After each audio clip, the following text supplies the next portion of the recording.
So, dito pa rin sa network model na to tayo magbe-base kung paano gawin ang maximal flow problem sa Excel. And ang first natin gagawin is gumawa ng ganitong table kung saan ipapakita yung table ng flows, table ng capacities, yung objective function, and also yung table for flow balance equation.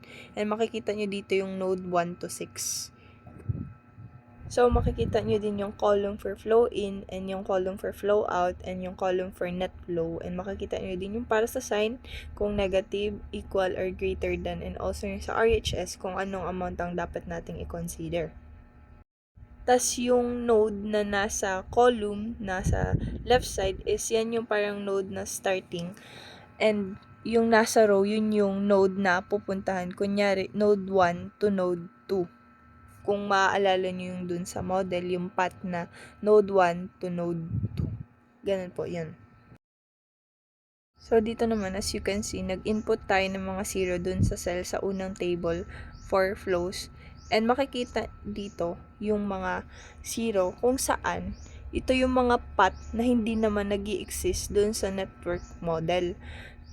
Pansinin nyo, hindi naman nagme-make sense na merong node 1 to node 1 path or node 2 to node 2 path. Ang gagawin nyo lang is i-recall nyo yung naandun sa network flow model and isira nyo yung mga path na hindi naman nag-i-exist. Kunyari, node 1 to node 1, node 2 to node 2, node 3 to node 3, or yung mga same ang number, and yung other paths na hindi mo talaga doon makikita. So, dito naman makikita niyo yung mga cell na nagkaroon ng highlight. Ito yung mga cell na hindi natin nilagyan ng input na 0. Kasi ito yung mga cell na nagre-represent ng mga path na nag-e-exist doon sa network flow model. And nilagyan natin silang highlight kasi later on, after ng solver, magkakaroon silang input and para hindi din tayo malito.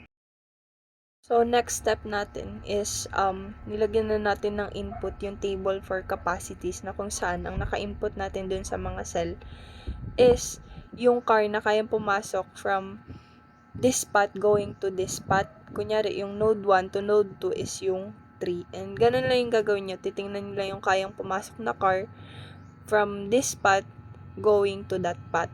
And yun lang. Matingin lang talaga kayo dun sa model. So, dito, mag-i-input na po tayo ng formula dun sa row ng flow in na kung saan ang formula na gagamitin is equal sum, then yung cell from node 1 to node 6. And ang ginawa natin dito ang example is yung sa node 1 muna. Ang ginawa natin, yun nga yung formula, yung equal sum, then yung cell from 0, from node 1 to node 6, then yung open and close parenthesis, and then enter. And dun lang yun sa column ng node 1. And then, gagawin nyo yun sa lahat ng node 1 to 6 sa kada column. But ang pwede nyo na lang gawin is i-drag nyo yung formula dun sa row ng flow in and then click without formatting, and then mag-automatic na lang yun, magre-reference na lang yun dun sa kung saan cell siya dapat mag-refer. Kunyari, yung sa node 2, magre-refer siya dun sa cell na nasa column 2, which is dun sa para sa node 2. So, ganun lang para mas madalian kayo. So, same formula for calculating the amount for the flow out, equal sum, and then yung anong cell lang ipag-a-add natin. And dito, magre-refer tayo dun sa row ng node 1. Ipag-a-add natin lahat ng cell, yung amount na nasa cell ng row 1.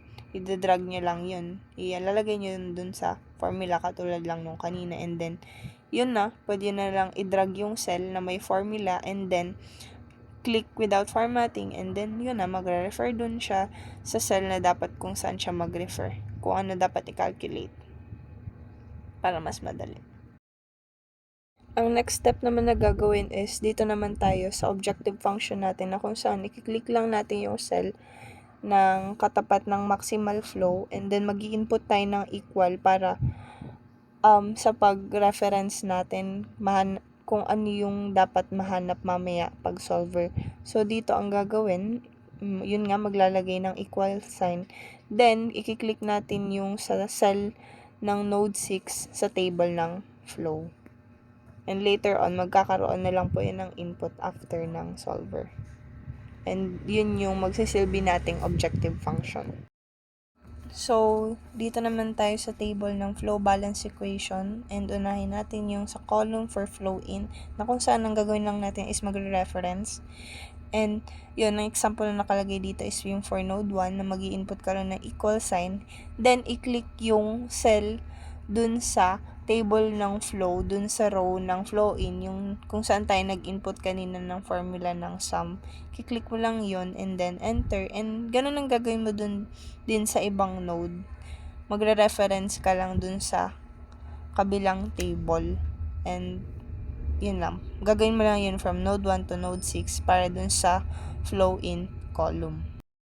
So, same with the flow out column, ganun lang din ang gagawin mo. Magre-reference ka lang din sa kabilang table na kung ano yung cell na kinompute natin kanina dun sa unang table, then i-input natin siya as reference dito sa flow out column. So, ganun lang. Same process lang din with flow in, pero dun ka na magre-refer naman sa column ng flow out dun sa unang table nating pinag-inputan ng formula ng sum. So, dito naman tayo sa column ng net flow. Sa pag-compute ng net flow, ang gagawin mo lang, ang nakalagay ditong example is for node 1, ang gagawin mo lang yung flow in is minus by flow out.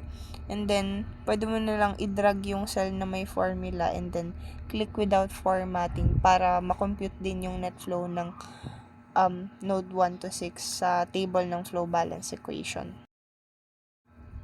So, dito mag-i-input na tayo sa sign ng equal sign and dun sa RHS and ang amount na i-consider dito is 0. And after that, pwede na tayo mag-proceed sa solver.